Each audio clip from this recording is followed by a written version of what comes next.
తెలంగాణలో పర్యటిస్తున్న ప్రధాని మోదీ కాంగ్రెస్ పార్టీపై విమర్శలు చేస్తున్నారు. అయితే మోదీకి అదే స్థాయిలో కోమటిరెడ్డి వెంకటరెడ్డి కౌంటర్ ఇచ్చారు. ముస్లింలకు రిజర్వేషన్లు ఇస్తే తప్పేముందని కోమటిరెడ్డి ప్రధానిని ప్రశ్నించారు. 10 ఏళ్లు ప్రధానిగా ఉన్న వ్యక్తి రాముడి పేరుతో ఓట్లు అడుగుతున్నారని మండిపడ్డారు. रिलीजन के आधार पर, संप्रदाय के आधार पर रिजर्वेशन के खिलाफ है।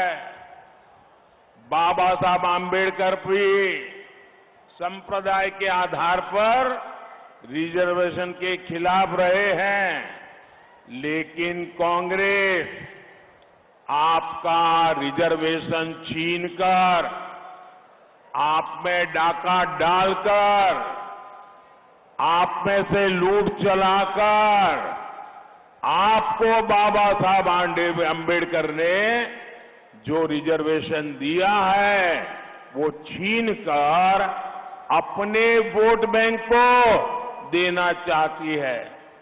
कल ही इंडी एलायंस के एक बड़े चेहरे ने खुलेआम कहा है कि मुसलमानों को రిజర్వేషన్ देना चाहिए। ఇంత పెద్ద దేశంలో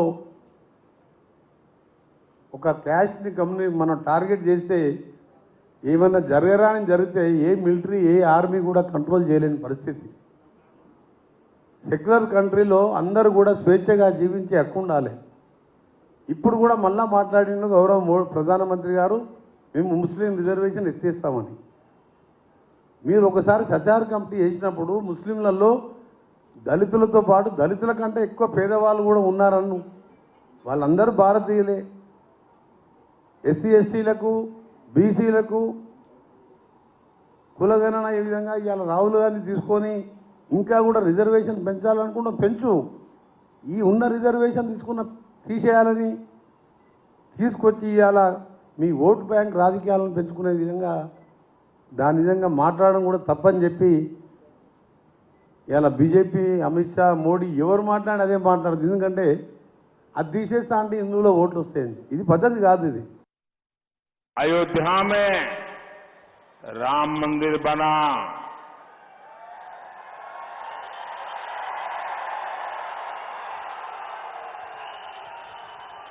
अयोध्या में राम मंदिर बना, उसके स्तंभ और दरवाजे के लिए जो जरूरी चीजें थी वो हमारे तेलंगाना के लोगों ने भेजी है।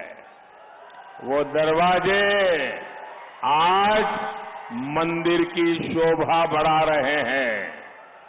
आज देश का हर व्यक्ति अयोध्या में राम लला की झलक पाना चाहता है, लेकिन कांग्रेस पार्टी के मंसूबे जानते हैं क्या है?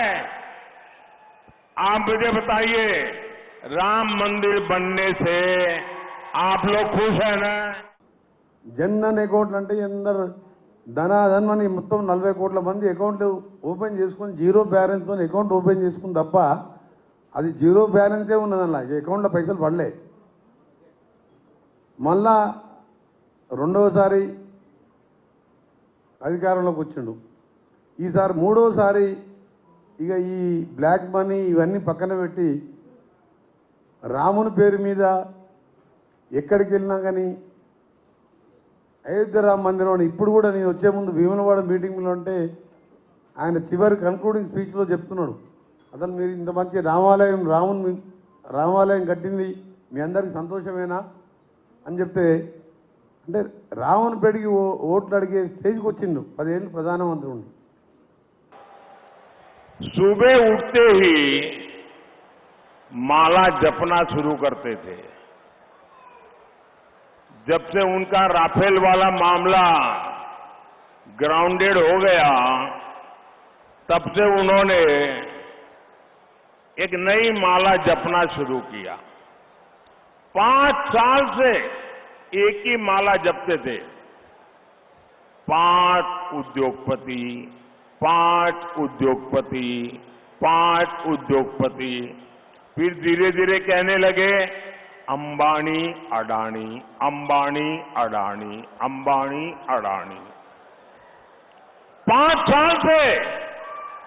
लेकिन जब से चुनाव घोषित हुआ है, इन्होंने अंबानी अडानी को गाली देना बंद कर दिया। ధనవంతులు ఎట్లయిందంటే పేదవారు ఇంకా పేదవారుగా మారిపోయినారు. ఒక ఇద్దరి చేతుల్లోనే ఇవాళ దేశ సంపదన మొత్తం కూడా ఉన్నదంటే అదాని అంబానీ దేశంలో బహుశా ఇంకో 5-6 ఉండొచ్చు. దేశ సంపదన అంతా కూడా ఆ 2 కుటుంబాల దగ్గరే ఉన్నది. ఇప్పుడు మిడిల్ క్లాస్ వాళ్ళు బతకలేని పరిస్థితుల్లో 400 ఉన్న గ్యాస్ సిలిండర్ ఇవాళ 1200 చేరినా కానీ దాని గురించి ఒక్కసారి మాట్లాడరు. రోజుకు వారానికి ఒకసారి డీజిల్ పెట్రోల్ రేట్లు పెరుగుతుంటాయి. అంతర్జాతీయ స్థాయిలో ముడి సరుకులు తగ్గినప్పుడు ఇంకా తగ్గాలి డీజిల్ పెట్రోల్ రేట్లు. గతంలో ఇంటర్నేషనల్ మార్కెట్ నుండి క్రూడ్ ఆయిల్ మట్టి తగ్గేది, కానీ ఈయన వచ్చిన